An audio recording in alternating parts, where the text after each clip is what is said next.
Значи нарачена беше реконструкција на кровната површина на основното училиште Петар Мусев од страна на Министерството за образование и наука, своевремено каде што беше министер Мила Царовска. Истиот тој проект без ДДВ кошти околу 10,5 милиони, со ДДВ 12 милиони денари за кровна површина од 1500 метри квадратни. После 14 месеци, бидејќи ние баравме повеќе пати да влеземе во увид, да видиме што се случува, како се извршуваат работите, имавме најави уште пред 8 Зошто месеци. вие кога треба да има орган кој што е надзор на самата работа?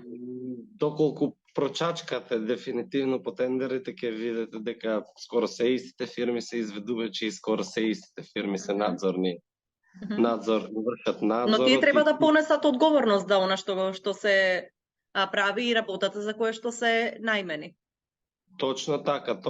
Значи, уште пред 8 месеци јас реагирав за истото, кога директорот беше присутен на седница и беше побарано од него да издействува се што треба да се направи, беше потикнато вештачење, кое вештачење веќе имам дојава дека е завршено и дека е на 4 листа, замислете, вештачењето во кое што. Значи, ова е од допрен глас до мене, најверојатно ќе го добијам денови вештачењето во кое што е наведено дека околу 80.000 евра штета на кровот е процената за само 14 месеци од кога е завршена реконструкцијата. Ако коштела 180.000, не ако, туку коштеше 180.000 евра реконструкцијата на кровот, после 14 месеци има 80.000 евра штета. И не знам што правеле, едноставно при вчерашниот увид кој што го извршивме како советници, јас како советник, тоа беше, јас сум лаик за градежни работи, но по фамилијата имам доста градежници, па знам што е добро и што е лошо. Бевме директно на увид, повикавме и други архитекти чисто за консултација и едноставно доколку денес и на седница ќе се разговара, ако се обелодени тоа, јас мислам дека таму има огромна злоупотреба на парични средства. Целосната реконструкција не е ни приближно, не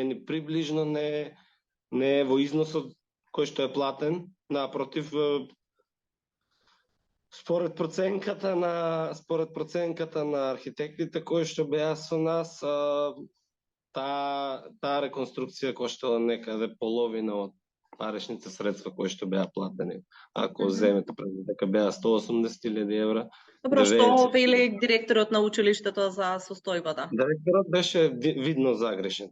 Вчера прв пат и беше искрен и ни достави дополнителни материјали на увид. За сега немаме ги добиено писмено, но тие имаат опомена од државниот санитарен и здравствен инспекторат дека ќе ги затворат бидејќи не ги исполнуваат основните услови за одржување на настава, а тоа е процентот на влага се движи околу 60% и доколку надмине 67% веќе училиштето треба да се затвори.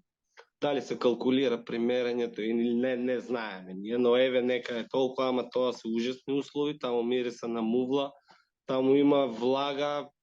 Добро, а што е со изведувачот и со надзорот? Со изведувачот и со... Дали има покренато постапка за одговорност за завршената работа? До сега нема ништо покренато. Буквално за никаква одговорност не се повикани, едноставно се чекаше вештачењето, па да видиме што тоа не чини, нели, во самата постапка на изведување на градежните работи и кој тоа таму погрешил. Дали може да го видите веќе вештачењето, ќе биде ли приложено денес на седницата на Советот на општина Богданци? Денес ќе бараме од градоначалникот дефинитивно на седница, се надевам дека и тој ќе го обелодени, бидејќи притисокот е и врз него, и извршен е веќе технички прием, каде што се подпишани и министерот и министерката поранешна Мила Царовска и градоначалникот, како бидејќи училиштето сепак основа че општината